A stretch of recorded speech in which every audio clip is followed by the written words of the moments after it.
Miss Dunn, call up that map company and ask them if they have any other maps. Yes, Mrs. Stark. Here it is. I found it. Where? In Arkansas. Right here. Pine Ridge, Arkansas. Ah. Partner in the firm of Edwards and Peabody, Old Mercantile Establishment in Pine Ridge. All right, Miss Dunn, get that letter in the mail. Yes, Mr. Stark. Oh, you better send it airmail. Oh, yes, Mr. Stark. Airmail special. Yes, dear? Yes, Mr. Stark. Yes.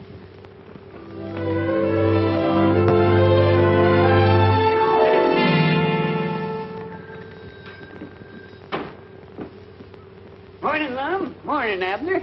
Morning, Ulysses.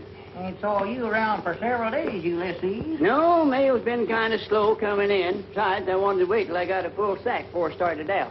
Natural. There's any one thing I hate is toting around a half-empty sack of mail. Sure. Besides, I've been trying to save on rubber. Save on rubber? Yeah. You ain't got no automobile. No, my heels. Oh, yeah. I think I got a letter here for you, too, Abner. Oh, good for me. Move right there, Lon. Gomer Bates is over Cherry Hill visiting relays. Well, I do know. Went to a picnic, and him and another feller won the three-legged race. I never knowed Gomer's three-legged. Here's your letter, Abner. Come about a week ago. Special deliver. Special deliver? Yeah. Goodness, what's that? I don't know, Lum. I've been looking at that stamp for the last 3 or 4 days, trying to figure out what that 10-cent stamp is for. Comes extra, huh? Yeah. I'm aiming to ask the inspector just what that stamp is for the next time he comes through here. Yeah, more than likely something new the government studied up. What'd the letter have to say, Ulysses? Move, Lon. I don't know, Abner. It's sealed up. Oh. There it is. Well, read it. You want me to read it for you? Yeah, go ahead, I'm busy here. Well, I'll do it, but I never like to read other people's mail. That's terrible. Mr. Abner Peabody, Pine Ridge, Arkansas. Dear Mr. Peabody, according to the terms of the will of your late uncle, Ernest L. Peabody, you have inherited complete ownership of the C&O Railroad. Move right there. Please call at our office to settle details at your earliest convenience. Yours truly, J.J. Stark. Stark. That's a familiar name. Move, Lon. Go on. Granny, I believe I got you cornered this time, Abner. Well, just be moseying on with the mail. Sorry to hear about your uncle. Yeah, I'll move right there. Might have thought of him to leave your railroad. Railroad? Jumping the Jiminy Cricket. Abner, you've inherited a railroad. Railroad? Yes, sir. Right here it is in black and white. Typewrote and everything. A railroad. Do you know? That's in Chicago, Ohio. Abner's inherited trains and engines. Abner Peabody, president. Abner, I got a surprise for you. Huh? I brung you a present. A president? Yeah. Well, what is it, Lon? Conductor's cap. For me? Why, sure. Well, I do know. That ain't on either. Looky there. What's that? It's a punch. Punch. Yeah, conductor's got to have a punch to punch tickets with, ain't he? Oh, sure, yeah. But I thought I was going to be president, Lon. Well, I know you did say that, Abner, and I got to studying about it. The president don't even get to ride on a train. You don't, huh? Why, no, he sits in office back there in Chicago. Oh, well, I don't want to be president then. No, sir. No, So sir. if you're looking for somebody to sort of take that job of president off your hands, I'll do it for you. Would you sure enough, Lon? Why, sure. I don't guess it's a deal there. Fact is, I've been studying about it, Abner. I got some big ideas figured out for you. Yeah. Oh, yeah. Some of them so big they scare me. Well, what are they? Well, maybe I better sit down at my desk. Oh, sure, yeah. Sit right there. That's the president's chair. Mom, Edwards, president. Oh, yeah. All right, doggies, you do get things did in a hurry, don't you? I told you got a president now. Yeah, see. Now, the first idea I had, Abner, we ought to run a spur line into the county seat. A spur line. Yeah, bring some of your trains down here and just run them backwards and forwards. Oh. Well, Lon, these folks ain't going to let us run trains backwards and forwards across their farm. We'll buy their farms, get what they call right-of-ways. Well, where we get the money to do that with? I've done got that all figured out. Told you had a president. Yeah. We'll sell stock to the folks here in Pine Ridge in your railroad company. Oh. Well, you reckon that's a safe invest firm? With you as conductor and me as president, Yeah, that's right. we'll make them all rich. Everybody a thousandaire. That's our motto. Why, sure. Well, there. Yes, sir. You sure look fancy in an outfit with all them stripes and everything. Well, see, all conductors wear them. Them's to show how long you've been working for the railroad. Oh. Now, Abner, do you think it's a good idea for me to put my money in this new railroad? I think it's the finest thing that ever hit Pine Ridge, Mamie. And Lum says it's a good invest. Well, if Lum says so, I'll take my savings out of the bank in the morning.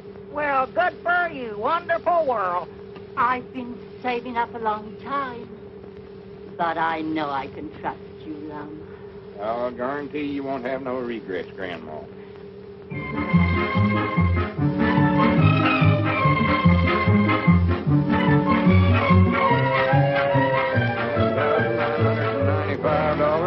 $10,000.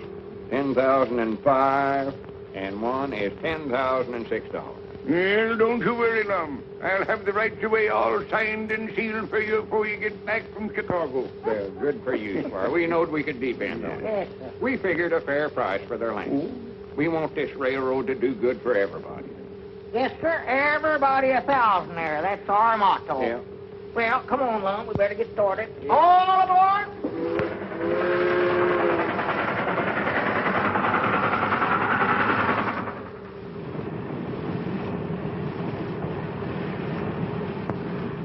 Don't you ever see the like of folks in your life? Yeah, the Columbia Exposition must still be going on. Hi, Granny, there's that hotel that feller on the train told us to stop at. Right over there? Hotel Ritzmore. Yes, sir. That's it. Sure. Come on. I'm feared this place looks a little fancy for us, Lum. Oh, don't be silly, Abner. Don't forget we're a couple of railroad executives now. Good morning. Oh, good morning. Good morning. Peabody's my name. Oh. You're kind of new at this, ain't you, Bud? I've been conducting that long. Yeah, just Call me a taxi. Mom. Call me a taxi. Oh, all right. You're a taxi. Yes, sir.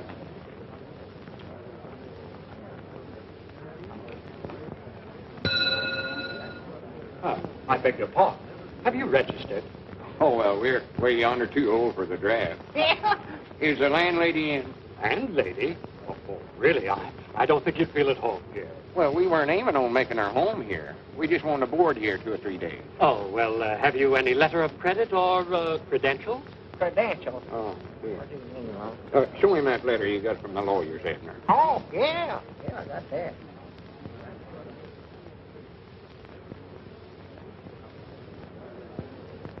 Here, compliments of the head conductor. Just put your name in there if you ever want to travel. Why, thank you, Mr. Peabody. 1,000 pardons and my compliments, Mr. Edwards. Welcome to the Ritzmore Hotel. Our entire staff is at your disposal. Well, that's mighty thoughty of you. But all we wanted was just a small... Yes, I know exactly what you want. You leave everything to me. Front. Now, if there's anything else we can do, anything at all, why... maybe you could tell us how to get to this lawyer's office. That's the first thing we've got to do. Of course. First things first, I always say. 41. Call me a taxi.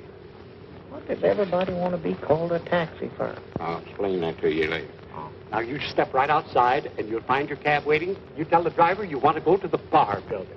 All right, much obliged. I wonder if you could watch our valises for us while we're gone. Yes, of course. I'll send them right up to your suite.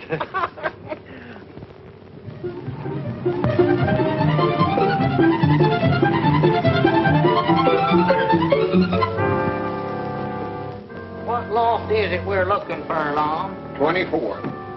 I'll never make it.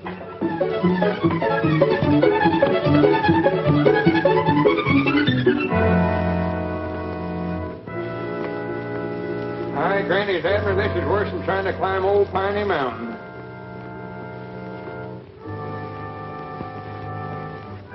coming back, I believe it'd be quicker to jump out of one of these windows.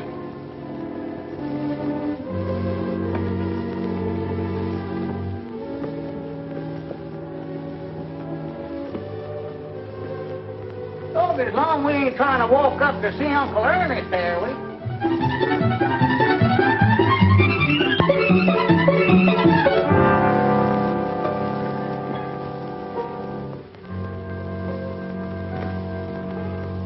Hurry up, Abner. I'm coming. Yeah, more to a frazzle. More to a frazzle. What story is this, Long? Granny's, I've lost count, Abner. You mean we gotta go clean back down the bottom and start over again? I reckon so. Swan to goodness. Wait a minute. Granny, it's no wonder we're so tired, Abner. Look at there, we've climbed 2,400 floors. 2,420. Yeah. Granny, there ought to be somebody. Wait a minute, Abner. What? Looky yonder. There it is now.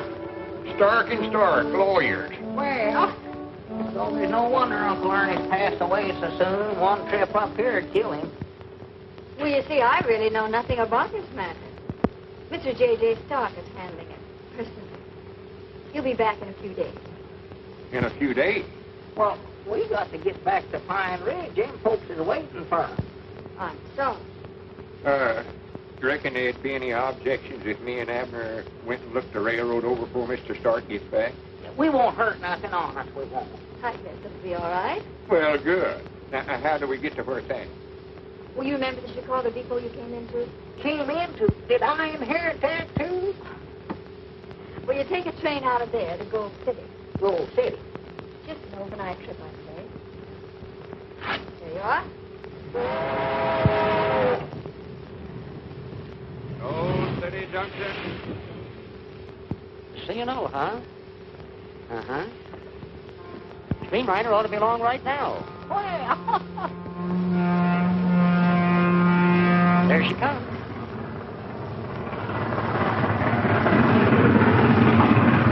Granny's already got out there and flagged them down. Tough charge right now. Yes, sir, I just can't hardly believe it. That's all mine. No. Yours? Yeah, my Uncle Ernest left it to me. Ernest Peabody? Why, sure. Did you know him? Know him? Used to sit around and swap lines with him. Well, that's his line right there. Yeah, we know it. Huh? Come on, I'll show it to you.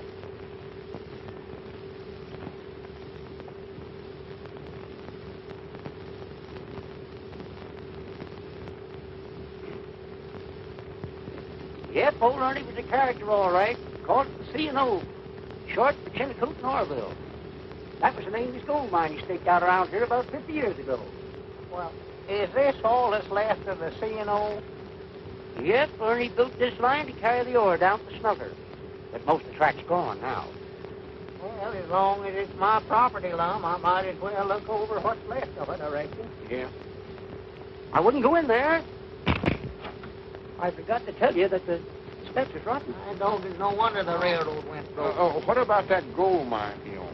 Oh, that petered out long ago. That's what finished his railroad. Come on, Abner.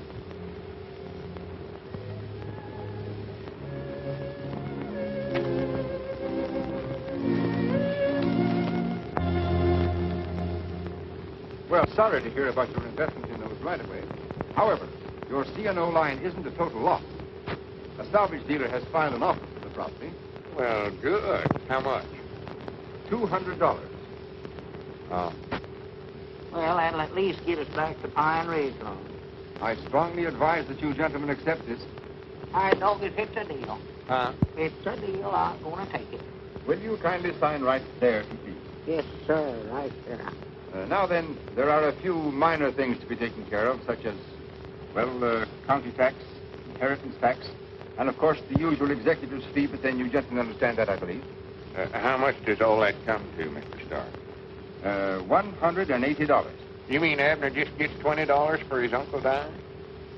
There is an unpaid lien of $67. 20. Well, if that don't beat the bugs, if I... Uh, Abner, you owe him $47. $47? What for? Just hope we got enough left to pay it. I oughta had more sense than to put any dependence in Uncle Ernest.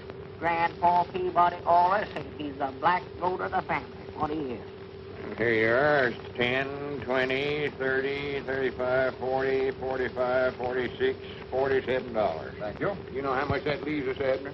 Ain't got the least idea. 50 cents. Oh, there is a notarizing fee, 50 cents. Come on, Abner. Let's get out of here while we can. Might I wish now Uncle Ernest hadn't died.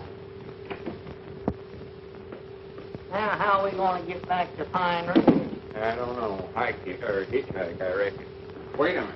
Hi, Granny, we better telegram Squire Skimp and tell him not to buy them rights away. That's right. We better do that, Lum. Well, here, you don't aim to walk all the way down them steps, do you? Why, sure. Granny's, I ain't. My feet are wore to a couple of nubs. I'm just as hard as you are, Lum. Oh, come on, Abner. Just this once. Let's ride the elevator. No, sir, them things is too dangerous.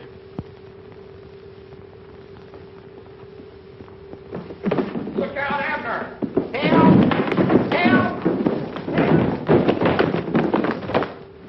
Oh. Are you hurt, Abner? Are you hurt? Oh, no, my leg's broke, sure.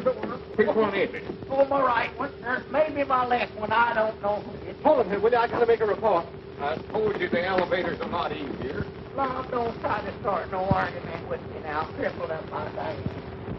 Superintendent of this building, or just a flunky without portfolio?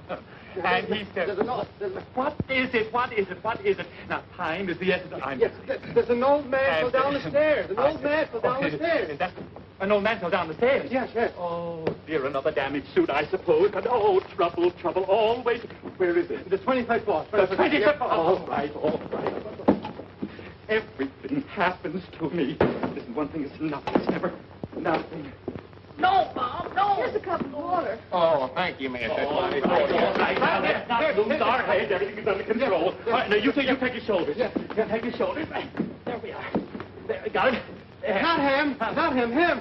Oh, well, don't stand there gaping. Pick him up. Every moment counts. What's going on? Wait a minute. Put him down. That's my partner. It's all right. We're just going to take him to a doctor's office for an examination, just to make sure that there's no damage. Then he can sign a release. Release? Yes, one of these. There, now, come on, now, we'll carry him to the elevator. Yes. Oh, no, them things is dangerous. Excuse me. No elevator. Say, will you sir. control No, sir. yourself? Oh, dear.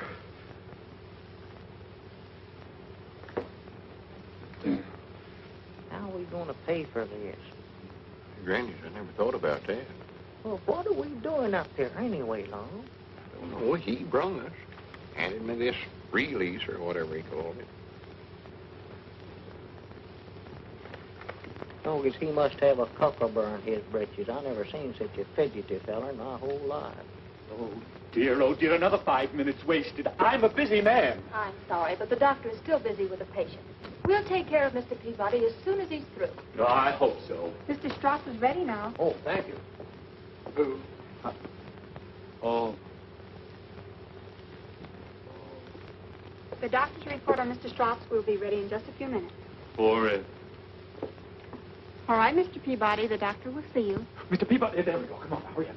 Going where? It's the doctor's office. Well, Lum, I believe I feel all right. Come on, let's get out of here. No, you better be examined while you're here, Abner. You might have some internal injuries. Oh, dear, I hope not. Now, go on, you get in there, for goodness sake. Now, you know I'm a busy man. Well, look what happened to that feller. Only the patient. Oh, just the patient. What's the latest war news, Doc? Inhale, please. I don't inhale. Fact is, I hardly smoke at all. Mm-hmm. All right. Now say 99 and keep on saying it. 99. 99. 99. 100. 99. How old are you? 99.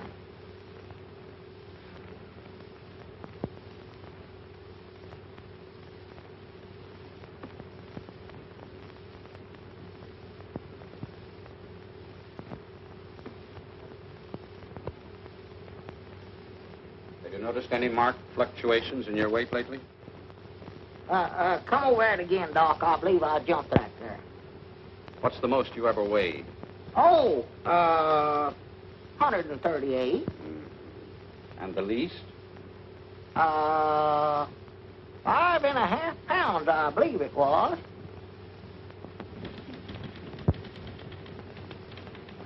Will you stop pacing? You make me nervous. I wasn't pacing. I was just walking. Well, then let's get in step. And will you stop typing so loud? I'm typing as quietly as I can. Well, then type louder. I loathe the sneaky typewriter. Well, if you ever get down to Pine Ridge, why, come see me, Doc. Thank you. Oh, 23.5 hours leave? How wonderful. Oh, are you all right? Everything, what'd he say? Are you hurt anywhere, Abner? I don't think so, Lum. He listened at my chest with a little telephone, and then he wrapped a bandage around my arm and pumped me up. But I believe it helped my leg. It feels better. Well, good. I miss you, too. Miss LaPlanche, what was the name of that patient that just went out? Just a minute, dear. Strauss. Strauss. Uh-huh. I like that. And what was the name of that other patient? Just a minute. Peabody. Peabody. Oh, that would be wonderful. Give these to Miss Morris, please. Uh-huh. The camp is in at 8 o'clock. I'll be there. He was in there beating me on the knee with a hammer. What? Yes, sir. What's the matter with you? Nothing. I'm on a furlough. She's on a what? On a furlough, she said. I thought she was walking. That must be the report. Yes. There you are, Mr. Strutz.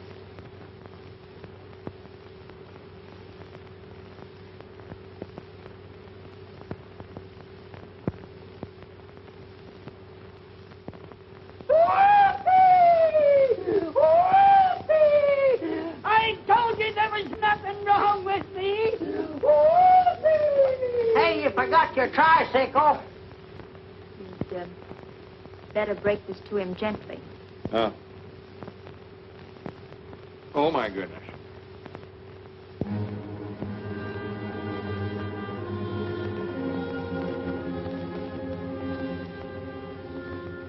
"2 weeks to live."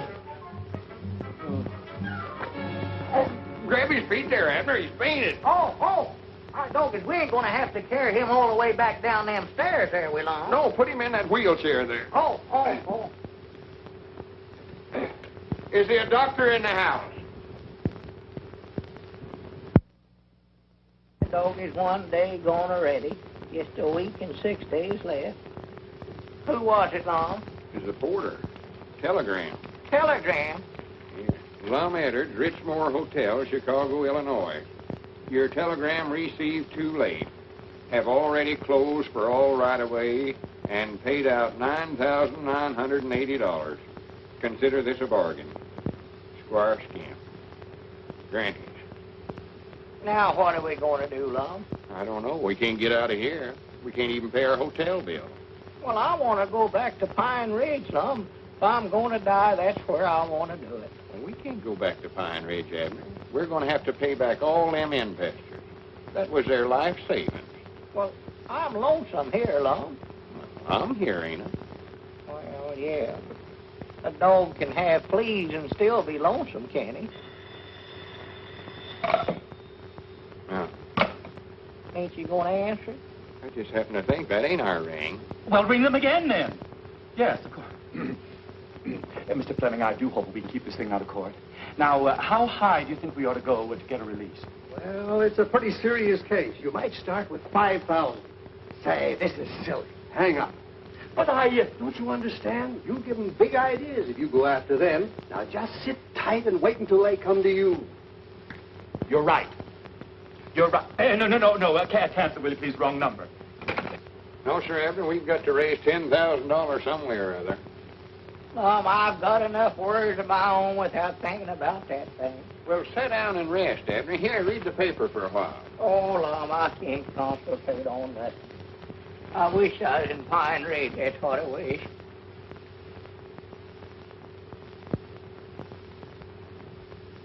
For the land's sake. What's the matter? That article in there. death and taxes. I can't get away from it. Well, read a book. Read something else. Oh, Lum, I don't want to read nothing. I'd rather just...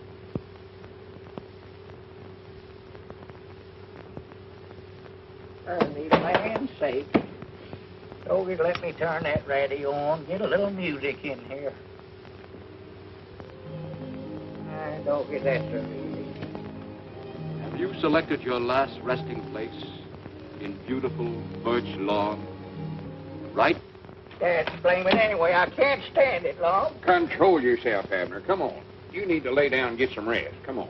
Well, Lum, I'm going to get catched up on that laying down business. I'd rather stay on my feet as long as I can.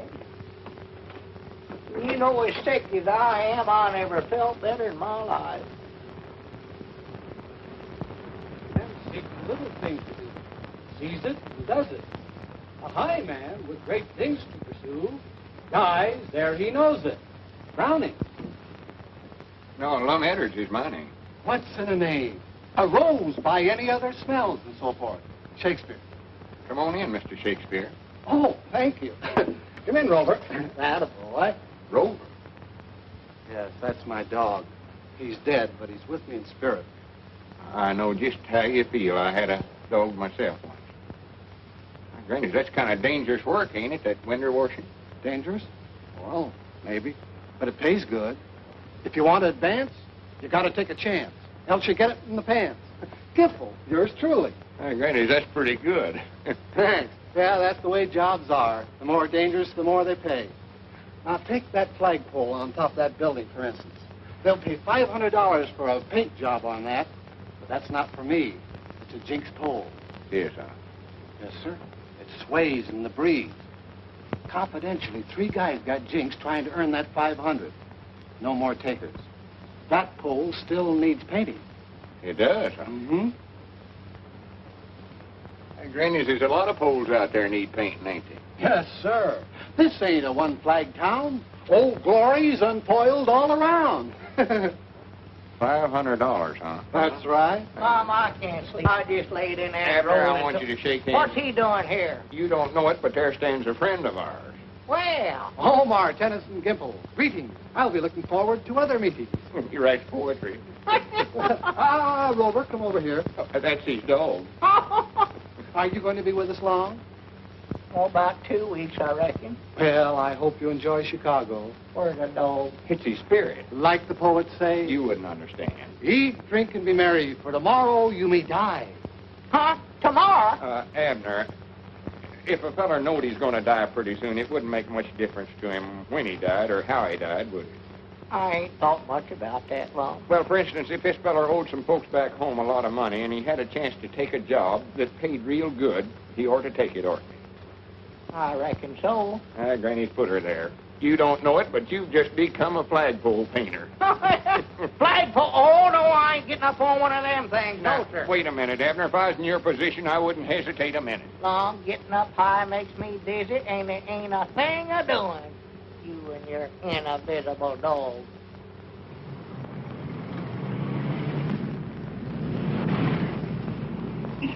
Lay me down, Lum. It's dangerous. If I was to fall down that street, one of them cars would run over me just short of the world.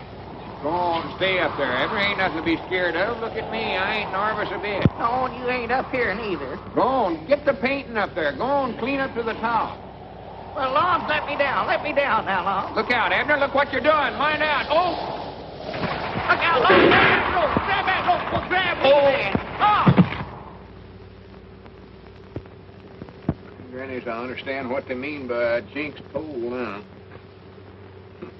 I've always wanted to pull a lucky number off of one of them punch boards.